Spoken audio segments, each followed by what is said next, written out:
प्रिय दर्शकों नमस्कार, मैं पंडित GS कौशिक आपका स्वागत करता हूं आपके अपने YouTube चैनल GS घृत कौशिक में। सबसे पहले आप सभी को मेरी तरफ से अश्विन मास के शारदीय नवरात्रों की ढेर सारी शुभकामनाएं। माँ भगवती से प्रार्थना करता हूं उनका आशीर्वाद हमेशा आप पर बना रहे। आज मैं आपको बताने वाला हूं साल 2022 में शारदीय नवरात्रें कब शुरू होंगे और कब इनका समापन होगा। कलश स्थापना का शुभ मुहूर्त क्या रहेगा और कलश स्थापना करते समय हमें किन बातों का ध्यान रखना चाहिए, क्योंकि कुछ लोग कलश स्थापना करते समय छोटी छोटी गलतियां कर देते हैं, जिसके चलते माता रानी रुष्ट हो जाती है और हमें पूजा का फल नहीं मिल पाता है। शास्त्रों की मान्यता के अनुसार माता रानी के 9 स्वरूप बताए गए हैं। प्रत्येक नवरात्रे के दिन अलग अलग स्वरूप की पूजा की जाती है। तो कौन से नवरात्रे के दिन कौन से स्वरूप का ध्यान करके हमें माता रानी की पूजा करनी चाहिए, इसके बारे में भी मैं आपको बताने वाला हूँ। व्रत के नियम क्या होते हैं, पूजा की विधि क्या होती है, उसके बारे में भी मैं आपको बताने वाला हूँ।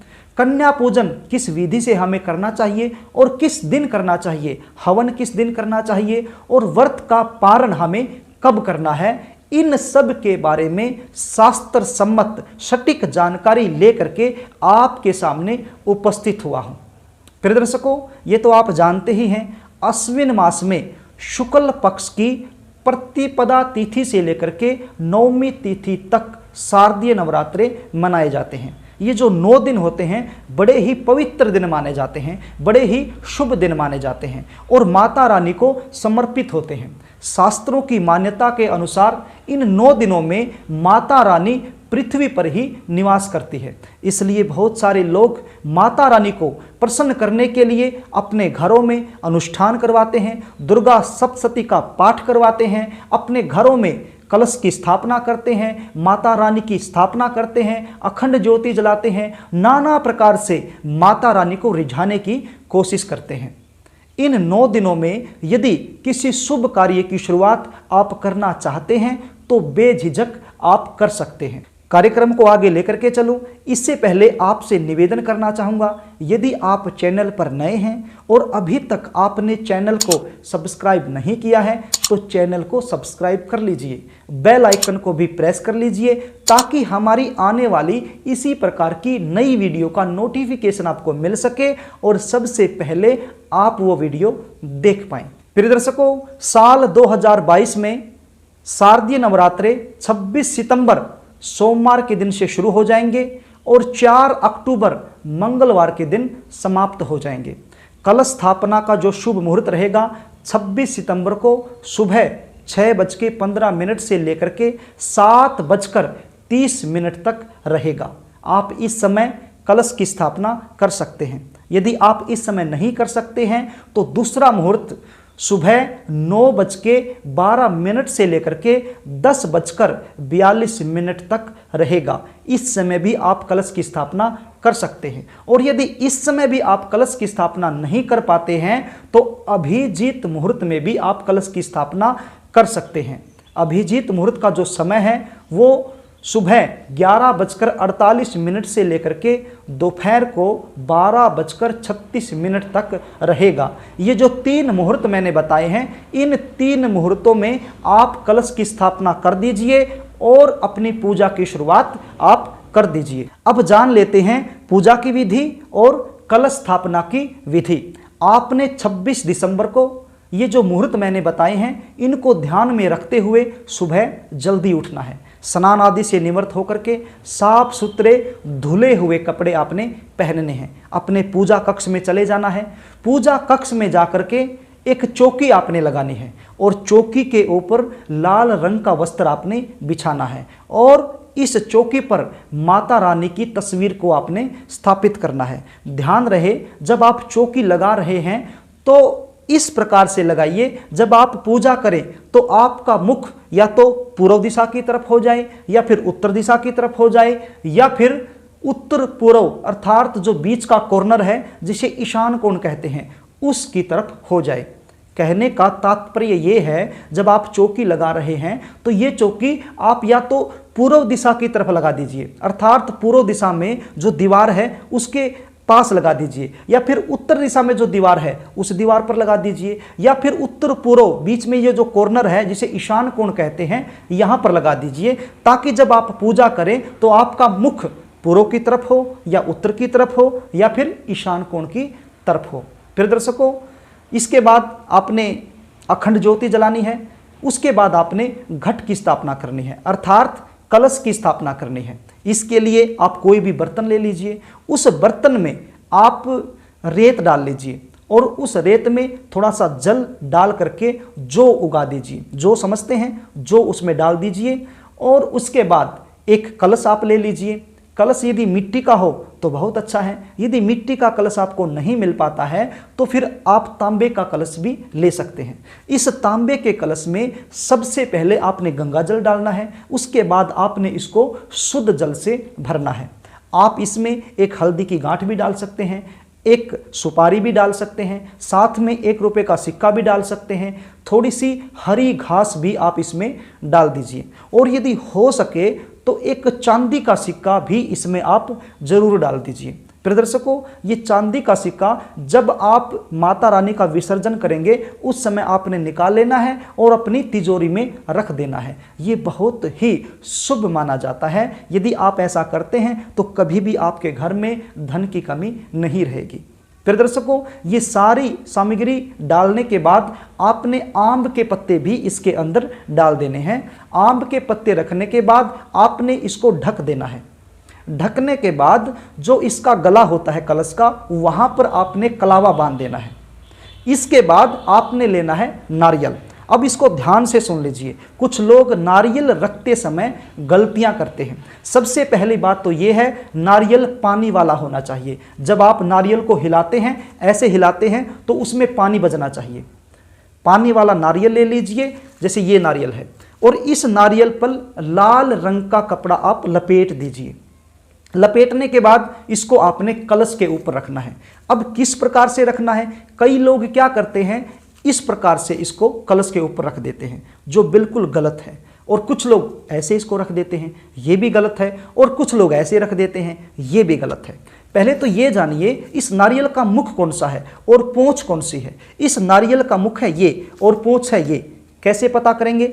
ये जो लंबी चोंच आपको दिखाई दे रही है ये पूंछ होती है, और ये यहाँ से लंबा नहीं है, बिल्कुल गोल गोल आपको दिखाई दे रहा है, तो ये होता है मुख। तो कभी भी नारियल को ऐसे ऐसे और ऐसे नहीं रखना है। इस नारियल को रखना है इस प्रकार से, अर्थात जब आप पूजा कर रहे हैं तो इस नारियल का जो मुख है वो आपकी तरफ होना चाहिए। आपकी तरफ पूंछ नहीं होनी चाहिए, आपकी तरफ इसका मुख होना चाहिए। जब आप पूजा के लिए बैठे तो आप जब पूजा कर रहे हैं तो ये जो मुख होता है नारियल का, ये आपकी तरफ होना चाहिए। इसका आपने ध्यान रखना है।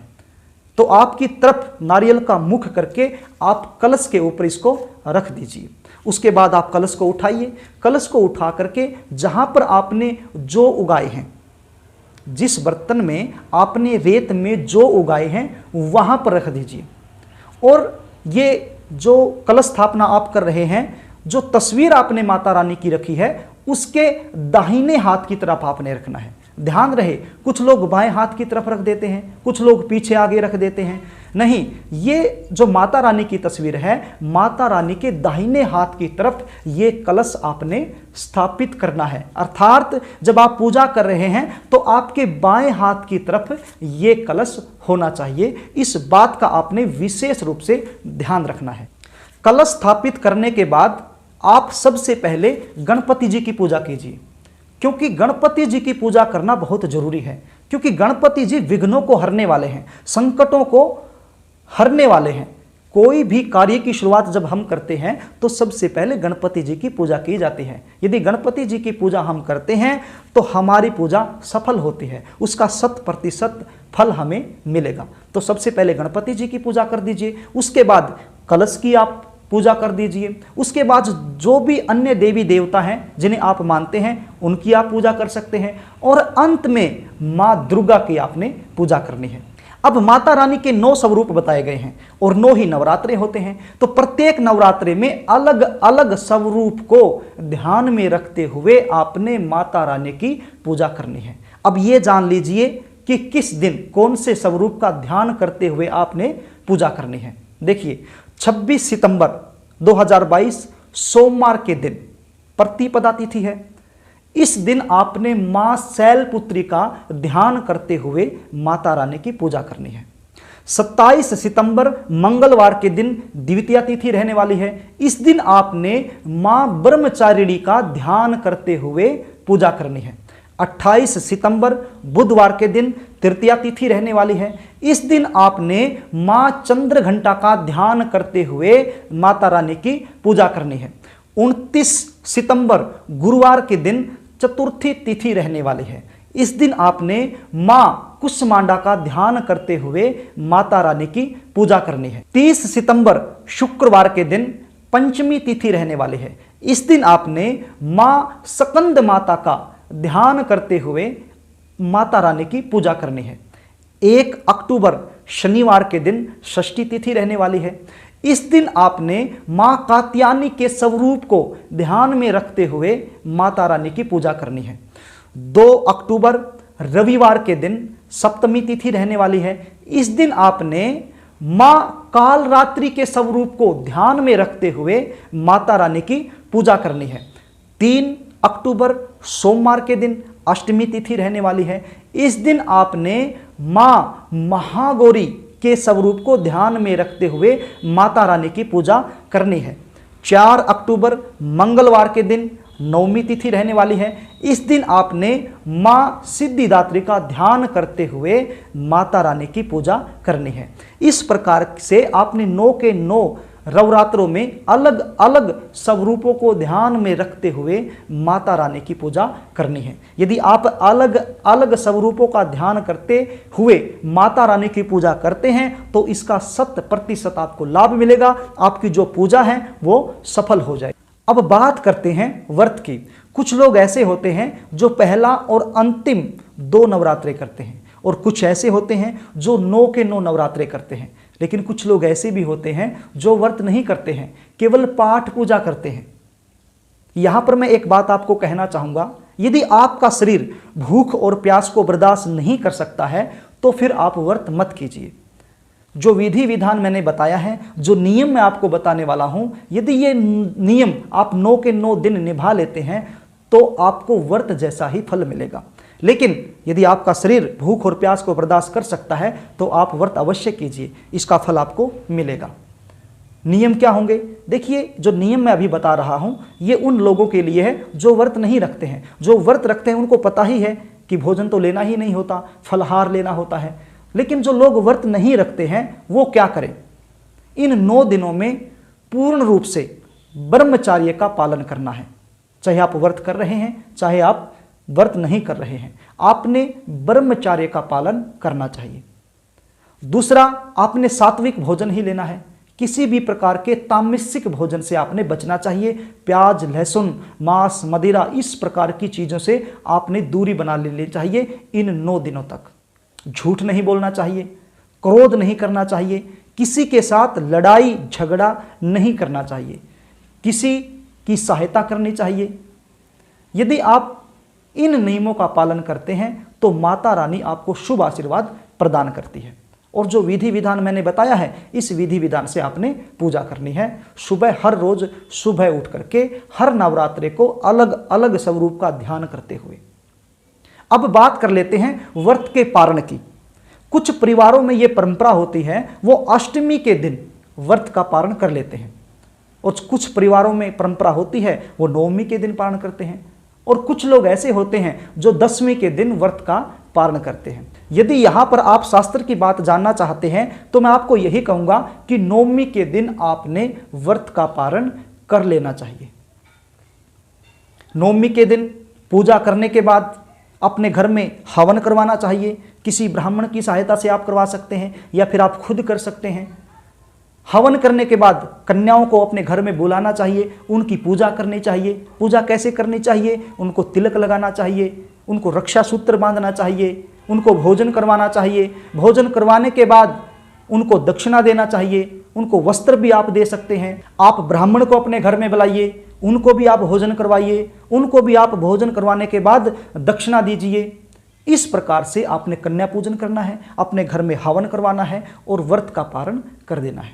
तो प्रिय दर्शकों, ये थी शारदीय नवरात्रों से संबंधित कुछ जानकारी। मैंने अपनी तरफ से पूरी कोशिश की है आपको सरल भाषा में बताने की। यदि मुझसे कुछ गलती हुई है, मुझसे कुछ त्रुटि हुई है, तो मैं क्षमा चाहता हूँ। और यदि कार्यक्रम आपको अच्छा लगे तो वीडियो को लाइक कर देना, वीडियो को शेयर कर देना, ताकि और लोगों के पास भी ये जानकारी पहुँच जाए। और यदि अभी तक आपने चैनल सब्सक्राइब नहीं किया है तो चैनल को सब्सक्राइब जरूर कर देना, ताकि आप हमसे जुड़े रहें। यदि आप अपनी जन्म कुंडली का विश्लेषण मुझसे करवाना चाहते हैं तो स्क्रीन पर दिए गए व्हाट्सएप नंबर पर आप अपनी जन्म डिटेल मेरे पास भेज सकते हैं। मैं पूरी कोशिश करूंगा आपकी सहायता करने की। तो प्रिय दर्शकों, आज के लिए बस इतना ही। कल फिर मिलेंगे, तब तक के लिए नमस्कार।